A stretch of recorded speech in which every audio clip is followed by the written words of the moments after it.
अहम खबर है, बगावत का मुकदमा खारिज करने की इमरान खान की दरखास्त पर समाअत। इस्लामाबाद हाई कोर्ट का फरीकैन को नोटिस जारी। मजीद तफसीलात हासिल करेंगे। हमारे नुमाइंदे हुसैन चौधरी हमारे साथ मौजूद हैं। हुसैन, तफसीलात बताएगा इस बारे में।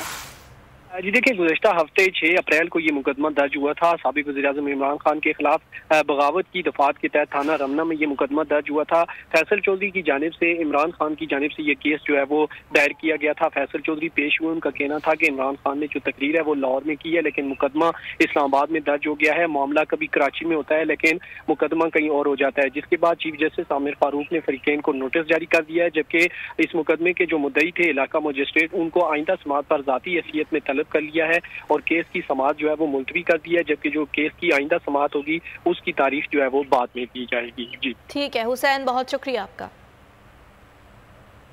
अहम खबर है, मुजफ्फराबाद और गिरदोनवा में जलजले के झटके महसूस किए गए हैं। नीलम, जेहलम वैली